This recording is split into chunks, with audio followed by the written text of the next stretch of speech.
Techno launch பண்றதுல ரொம்ப ஃபேமஸான சீரிஸ் அப்படின்னா அவங்களோட போவா சீரிஸ் தான். அந்த போவா சீரிஸ்ல லேட்டஸ்டா டெக்னோ போவா 6 Pro அப்படிங்கிற இந்த மொபைலை லான்ச் பண்ணியிருக்காங்க. இந்த மொபைல் எப்பயும் போல ஒர்த்தா இருக்கா பார்த்துருவோமா? முதல்ல பாக்ஸ் கண்டென்ட் ஃபர்ஸ்ட் ஓபன் பண்ணிடுவோம். முன்னாடி அந்த மொபைலோட ரியர் டிசைன் போட்டிருக்காங்க. ஏன்னா டிஃப்ரெண்டா டிசைன் பண்ணியிருக்கோம் அப்படிங்கிறத ஹைலைட் பண்றதுக்காக. மேல மாடலோட நேம் இருக்கு, அப்புறம் ஆர்க் இன்டர்ஃபேஸ் அந்த எல்இடி லைட் போட்டிருக்காங்க. அப்புறம் கீழே 24 GB RAM அப்படின்னு போட்டிருக்காங்க. 12 GB RAM தான், 12 GB விர்ச்சுவல் RAM, அப்புறம் 256 GB ஸ்டோரேஜ். இவங்க இதில் அது சாதாரணம் தான். பின்னாடி எப்பயும் போல ஸ்பெக்ஸ் போட்டிருக்காங்க. பாக்ஸ்குள்ள டெக்னோ போவா 6 Pro மொபைல் இருக்கு. இந்த ஸ்டிக்கரை எடுத்துருவோம். ஸோ மொபைலோட டிசைன் இதுதான். அதை பத்தி அப்புறம் டீட்டெயில்டாக பார்ப்போம். அதுக்கப்புறம் உள்ள எப்பயும் போல ஒரு யூசர் மேனுவல், வாரண்டி கார்டு, ஒரு டிஃபரெண்டான கேஸ் கொடுத்திருக்காங்க. இத பத்தி அப்புறம் பார்ப்போம். அப்புறம் எப்பயும் போல ஒரு டைப் சி சார்ஜிங் கேபிள் இருக்கு, 70 வாட்கான சார்ஜிங் அடாப்டர் இருக்கு, சிம் எஜெக்டர் பின் இருக்கு. அதை உள்ள ஒட்டியே கொடுத்துட்டாங்க. அதனால பின்னை மட்டும் எடுத்து காமிக்கிறோம். முதல்ல இந்த கேஸ் பார்த்தா வெளியில சுத்தியுமே பிளாஸ்டிக் தான் கொடுத்திருக்காங்க. ஆனா அந்த கலர் பார்க்கறதுக்கு நல்லா இருக்கு. ஆனா நடுவுல டிரான்ஸ்பரண்டா கொடுத்துட்டாங்க. அதுக்கு காரணம் என்னன்னா, இந்த மாதிரி ஒரு டிசைனை எப்பயும் பார்த்துட்டே இருக்கணும் அப்படிங்கிறதுக்காக அவங்களே டிரான்ஸ்பரண்டான ஒரு கேஸ் கொடுத்திருக்காங்க சென்டர்ல மட்டும். சோ ஓவராலா இந்த கேஸை போட்டு பார்க்கும்போது மொபைல் ரொம்பவே ஒரு பிரீமியமான லுக் கொடுக்குது. டெக்னோ அதை பெஸ்டாவே பண்ணிருக்காங்க அப்படின்னு சொல்லலாம்.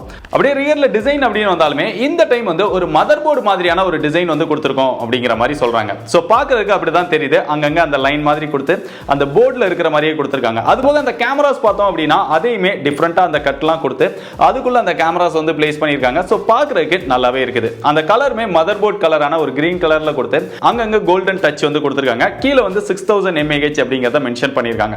அது மட்டும் இல்லாம ஹை டென்சிட்டி பேட்டரி அப்படின்னு போட்டிருக்காங்க. பொதுவா 6000 mAh அப்படிங்கிறது நிறைய பேர் கொடுக்கக்கூடிய ஒரு விஷயம் தான். அப்படியே கொஞ்சம் மேல போனா டெக்னோ போவோட பிராண்டிங் இருக்கு. அதுக்கு மேல போனோம் அப்படின்னா இதோட ஹைலைட்டே அந்த லைட் தான். நத்திங் லைட் கொண்டு வந்தாங்க, எல்லாருமே கொடுக்க ஆரம்பிச்சிட்டாங்க. சோ போவா சீரிஸ்ல இவங்க தொடர்ந்து கவர் பண்றாங்க. இந்த ஒய் ஷேப் குள்ள லைட்ஸ் கொடுத்திருக்காங்க. இந்த ரவுண்ட்லயே அந்த லைட்ஸ் கொடுத்திருக்காங்க. இந்த லைட்டை நம்ம தேவைக்கு தகுந்த மாதிரி யூஸ் பண்ணிக்க முடியும். கால்ஸ், நோட்டிபிகேஷன், மியூசிக் இந்த டைம்ல யூஸ் பண்ணிக்க முடியும். அந்த டைம்லமே அது எந்த மாதிரிலாம் அந்த லைட் வரணும் அப்படிங்கறதை நீங்க செட் பண்ணிக்கலாம். அதுக்கு நிறைய ஆப்ஷன்ஸ் கொடுத்திருக்காங்க. இது போக பார்ட்டி மோட் அப்படின்னு ஒரு ஆப்ஷன் இருக்கு. அதை யூஸ் பண்ணோம் அப்படின்னா எப்பவுமே லைட் ஆன்ல இருக்கு. அதுபோல சார்ஜ் போடும்போது, கேம்ஸ் விளையாடும்போது, போட்டோஸ் எடுக்கும்போது இந்த மாதிரி டைம்லயும் இந்த லைட்டை யூஸ் பண்ணிக்கலாம். சோ பார்க்கிறதுக்கு கொஞ்சம் டிஃபரெண்டா ஸ்டைலா தான் இருக்கு. அப்படியே மேல போனா இப்ப ட்ரெண்டிங்ல இருக்கிற மாதிரி இந்த எட்ஜஸ் எல்லாமே ஃபிளாட்டா தான் இருக்கு. மொபைலோட திக்னஸ் அப்படின்னு பார்த்தாலுமே 7.9 mm தான் இருக்கு. வெயிட் அப்படின்னு பார்த்தா 195 கிராம் தான் இருக்கு. இந்த அளவுக்கு எப்படி வெயிட் மேனேஜ்மென்ட் பண்ணாங்க அப்படிங்கறது கொஞ்சம் யோசிக்க வைக்குது. ஏன் அப்படின்னா இதுல 6000 mAh பேட்டரி கெபாசிட்டி கொடுத்திருக்காங்க. சோ இவ்வளவு பெரிய பேட்டரி கெபாசிட்டி கொடுத்தும் வெயிட் நல்லாவே மேனேஜ் பண்ணிருக்காங்க. அதுபோக இதுக்கு ஃபாஸ்ட் சார்ஜிங் சப்போர்ட் அப்படின்னு பார்த்தாலுமே 70 வாட் ஃபாஸ்ட் சார்ஜிங் சப்போர்ட் கொடுத்திருக்காங்க. பொதுவா இந்த செக்மெண்ட்ல 6000 mAh ஓட பெஸ்ட் ஃபாஸ்ட் சார்ஜிங் சப்போர்ட் நாங்க தான் கொண்டு வந்திருக்கோம் அப்படிங்கிற மாதிரி டெக்னோ கிளைம் பண்ணிக்கிறாங்க. அதை யூஸ் பண்ணி சார்ஜ் பண்ணும்போது 1 hour குள்ளேயே மொபைல் சார்ஜ் பண்ணிர முடியுது. பேட்டரியோட பெர்ஃபார்மன்ஸ் நம்ம செக் பண்ண வரைக்கும் நல்லா தான் இருக்கு. ஆனா இந்த பேட்டரியில பிராண்ட் ஹைலைட் பண்ற விஷயம்னா -20 டிகிரி செல்சியஸ்ல கூட பேட்டரி ஃபங்க்ஷன் ஆகும் அப்படிங்கிற மாதிரி சொல்றாங்க. இதை கேட்டவொடனே என்ன தோணுச்சுன்னா, நாங்க ஏன்டா நடுராத்திரியில சுடுகாட்டுக்கு போனோம் அப்படிங்கிற மாதிரி தான் தோணுச்சு. ஏன்னா நம்ம நாட்டோட கிளைமேட்டுக்கு ஆல்ரெடி வெயில் மண்டையை பொளந்துட்டு இருக்கு. மைனஸ்லயா 30 டிகிரி செல்சியஸே நம்மளால எதிர்பார்க்க முடியல. சோ அது எனக்கு தேவையில்லாத ஃபங்க்ஷன் மாதிரி தான் தெரியுது. இருந்தாலும் இந்த மாதிரியான விஷயங்கள்லாம் பண்ணிருக்காங்க அப்படிங்கறத நீங்களும் தெரிஞ்சுக்கோங்க. அப்படியே இங்க ஃப்ரண்ட்ல டிஸ்ப்ளேக்கு வந்தா 6.78 இன்ச்ல Full HD Plus AMOLED display கொடுத்திருக்காங்க. 120 Hz ரெஃப்ரெஷ் ரேட் கொடுத்திருக்காங்க. 360 Hz டச் சாம்பிளிங் ரேட்டும் கொடுத்திருக்காங்க. டச் ரெஸ்பான்ஸ் இதெல்லாமே ரொம்பவே நல்லா இருக்கு. டிஸ்ப்ளேயோட பெசல்ஸ் அப்படின்னு பார்த்தா ரொம்பவே கம்மியா கொடுத்திருக்காங்க அப்படின்னு சொல்லலாம். நாலு பக்கமும் கிட்டத்தட்ட ஈவனா இருக்கிற மாதிரி ஒரு ஃபீல் தான் கொடுக்குது. அந்த அளவுக்கு ஒரு மினிமமான பெசல்ஸ் கொடுத்திருக்காங்க. பட் பிராண்ட் கிளைம் பண்றது அப்படின்னு பார்த்தா screen to body ratio 98.3% achieve பண்ணியிருக்கிறதா சொல்றாங்க. அது ஏதோ மிஸ்டேக் அப்படின்னு நினைக்கிறேன். 93.8% அச்சீவ் பண்ணியிருப்பாங்க. ஏன்னா பார்க்கும்போது அந்த மாதிரி ஒரு ஃபீல் தான் வருது. இந்த டிஸ்ப்ளேயோட பிரைட்னஸ் அப்படின்னு பார்த்தா பீக் பிரைட்னஸா 1300 nits கொடுத்திருக்காங்க. இதோட பெட்டரான பிரைட்டரான டிஸ்ப்ளே இந்த செக்மெண்ட்ல அவைலபிளா இருக்கு. இருந்தாலுமே இது ஓரளவு போதுமானதான். இன்டோர்லயும் சரி, அவுட்டோர்ல டைரக்ட் சன்லைட்லயும் சரி டிஸ்ப்ளேயோட பிரைட்னஸ் பெட்டராவே இருக்குது. மத்தபடி வைட் ஒயின் L1 சப்போர்ட் இருக்கு. 100% DCI P3 கலர் கேமட் சப்போர்ட்டும் கொடுத்திருக்காங்க. விஷுவல் எக்ஸ்பீரியன்ஸ்மே பார்க்கிறதுக்கு நல்லா இருக்கு. அந்த கலர்ஸ் இதெல்லாமே நல்லாவே பூஸ்ட் பண்ணி தருது. வீடியோஸ் பார்க்கும்போது அந்த சவுண்ட் எக்ஸ்பீரியன்ஸ் அப்படின்னு பார்த்தாலுமே இது டுயல் ஸ்டீரியோ ஸ்பீக்கர் கொடுத்திருக்காங்க. பாட்டம்ல ஒரு 70%, டாப்ல ஒரு 30% அந்த மாதிரி தான் அந்த சவுண்ட் ரேஷியோ இருக்குது. ரெண்டும் ஓரளவு ஈவனா இருந்தா இன்னும் கொஞ்சம் பெட்டரா இருந்திருக்கும். சவுண்ட் எக்ஸ்பீரியன்ஸ் அப்படின்னு பார்த்தா கொஞ்சம் வால்யூம் டீசென்ட்டா வச்சு பார்க்கும்போது ஓரளவு கேட்கறதுக்கு நல்லா இருக்கு. ஃபுல் வால்யூம்ல வச்சு பார்த்தாலும் பெரிய அளவுல லவுடா இல்ல, அந்த அளவுக்கு பெட்டரான எக்ஸ்பீரியன்ஸ் இல்ல. ஓகே அப்படிங்கிற மாதிரி ஒரு ஃபீல் தான் இருக்கு. பட் இதுக்கு டால்பி அட்மாஸ் சப்போர்ட்லாம் இருக்கிறதா சொல்றாங்க. பட் செட்டிங்ஸ்ல அந்த மாதிரி ஆப்ஷன் எதுவுமே இல்ல. பட் கேட்கும்போது அந்த மாதிரி ஒரு ஃபீலும் எனக்கு கொடுக்கல. அப்படியே இங்க கேமராஸ் அப்படின்னு பார்த்தா ரியர்ல பாக்குறதுக்கு 3 கேமராஸ் இருக்கிற மாதிரி தோணும். பட் இங்க இருக்கிறது என்னமோ ஒரு கேமரா தான். பிரைமரி சென்சாரா 108 மெகா பிக்சல் கொடுத்திருக்காங்க. அதுக்கப்புறம் செகண்டரி சென்சாரா ஒரு 2 மெகா பிக்சல், அதுக்கப்புறம் ஒரு ஏஐ சென்சார் அப்படிங்கிற மாதிரி சொல்றாங்க. இதோட பெர்ஃபார்மன்ஸ் அப்படின்னு பார்த்தா அவுட்டோர்ல நல்ல லைட்டிங் கண்டிஷன்ஸ்ல போட்டோஸ் எடுத்தோம் அப்படின்னா அதோட அவுட்புட் வந்து பாக்குறதுக்கு நல்லா இருக்கு. அதுபோக அந்த கலர்ஸ் இதெல்லாமே பெட்டராவே எடுத்து தருது. எட்ஜ் டிடெக்ஷன் இதெல்லாமே நல்லா இருக்கு. ஜூம் பண்ணி பார்த்தோம் அப்படின்னா ஷார்ப்னஸ் ஓரளவு ஓகேவா இருக்கு. டீடைல், டைனமிக் ரேஞ்ச் இதெல்லாம் பரவாயில்ல. இது போக நார்மலா போட்டோஸ் எடுத்தாலும் சரி இல்ல 3x எடுத்தாலும் சரி பெரிய அளவுல டிஃபரன்ஸ் இல்ல. அதோட அவுட்புட் வந்து நல்லா இருக்கு. அது போக இங்க வீடியோஸ் அப்படின்னு பார்த்தா ரியர்ல மேக்ஸிமமா 2K 30 fps ல நம்மளால வீடியோஸ் வந்து எடுத்துக்க முடியும். அதோட அவுட்புட் கொஞ்சம் பெட்டரா தான் இருக்கு. இருந்தாலும் OIS சப்போர்ட் இல்ல அப்படிங்கிறதுனால அந்த வீடியோஸ் வந்து ரொம்பவே ஷேக் ஆக தான் செய்யுது. அது போக இதுல ஒரு பிளஸ் என்னன்னா இங்க பேக்ரவுண்ட பிளர் பண்ணி வீடியோ எடுக்கிற ஆப்ஷனும் இருக்கு. அதோட அவுட்புட் ஓரளவு பரவாயில்ல. அப்படிங்க செல்ஃபி கேமராக்கு வந்தா 32 மெகா பிக்சல் கொடுத்திருக்காங்க. பட் 32 மெகா பிக்சல் அப்படின்னு ஒரு ஆன் பேப்பர்ல சொல்ற அளவுக்கு தான் இருக்கே தவிர அதோட பெர்ஃபார்மன்ஸ் வந்து அந்த அளவுக்கு பெட்டரா இல்ல.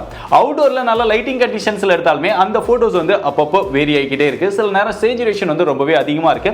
சில நேரம் பார்க்கறதுக்கு வந்து நல்லா இருக்கு. இருந்தாலுமே போட்டோ வந்து நார்மலா ஜூம் பண்ணாம பார்த்தோம் அப்படின்னா அவுட்புட் வந்து கொஞ்சம் பிடிக்கும். பட் நீங்க ஜூம் பண்ணி பாத்தீங்க அப்படின்னா அந்த ஷார்ப்னஸோ டீடைலோ அந்த அளவுக்கு பெட்டரா இல்ல. அப்படியே இன்டோர்ல ஓரளவு டீசென்ட்டான லைட்டிங்ல எடுக்கிறோம் அப்படின்னா அதோட அவுட்புட் வந்து பார்க்கறதுக்கு சுத்தமா நல்லா இல்ல. இன்னும் கொஞ்சம் பெட்டரா செல்ஃபி கேமரா கொடுத்திருந்தாங்க அப்படின்னா நல்லா இருந்திருக்கும். இதுலயுமே வீடியோஸ் அப்படின்னு பார்த்தா மேக்ஸிமமா 2K 30 fps ல நம்மளால வீடியோஸ் வந்து எடுத்துக்க முடியும். அதோட அவுட்புட்மே அவுட்டோர்ல பார்க்கறதுக்கு ஓரளவு பெட்டரா இருக்கு. மத்தபடி எப்பவும் போல அந்த டுயல் LED ஃபிளாஷும் கவர் பண்ணிருக்காங்க. கேமராவோட ஃபீச்சர்ஸ் அப்படின்னு பார்த்தா எப்பவும் வர அந்த காமனான ஃபீச்சர்ஸ் கவர் பண்ணிருக்காங்க. அது போக நிறைய ஃபில்டர்ஸ் இந்த மாதிரியான விஷயங்கள்லாம் கவர் பண்ணிருக்காங்க. இதோட சாஃப்ட்வேர் அப்படின்னு பார்த்தா out of the box Android 14 கொடுத்திருக்காங்க. நல்ல விஷயம் தான். iOS 14 மேல லேட்டஸ்ட் வெர்ஷனா கொடுத்துட்டாங்க. அது போக 2 வருஷத்துக்கான செக்யூரிட்டி பேட்ச் அப்டேட் கொடுப்போம் அப்படிங்கறத கன்ஃபார்ம் பண்ணிருக்காங்க. பட் OS அப்டேட் எத்தனை கொடுப்போம் அப்படிங்கறத பிராண்ட் வந்து கன்ஃபார்ம் பண்ணல. அதுவும் கொடுத்தாங்க அப்படின்னா நல்லா இருந்திருக்கும். அது போக எப்பவும் போல அந்த தேவையில்லாத ப்ளூடூத் இதெல்லாம் இருக்க தான் செய்து. அந்த புஷ் நோட்டிஃபிகேஷன்ஸ் இதெல்லாம் வருது. பட் ஆட்ஸ் அப்படிங்கிறது ரொம்பவே கம்மியா இருக்கு. முக்கியமா அந்த லாக் ஸ்கிரீன் ஆட்ஸ் இதெல்லாமே நான் யூஸ் பண்ண வரைக்கும் பார்க்கல. மத்தபடி யூஸ் பண்றதுக்கு நல்லா இருக்கு. நிறைய எக்ஸ்ட்ரா ஃபீச்சர்ஸ் நிறைய ஆட் பண்ணிருக்காங்க. சோ அத பத்தி உங்களுக்கு டீடைல்டான வீடியோ வேணுமா அப்படினா கமெண்ட் பண்ணுங்க. நிறைய கமெண்ட் வந்தா அத பத்தி டீடைல்டா வீடியோ பண்ண முயற்சி பண்றேன். இதுபோல மத்த விஷயங்கள் அப்படின்னு பார்த்தா இதுல secondary noise cancellation mic cover பண்ணிருக்காங்க. NFC-யும் கொடுத்திருக்காங்க.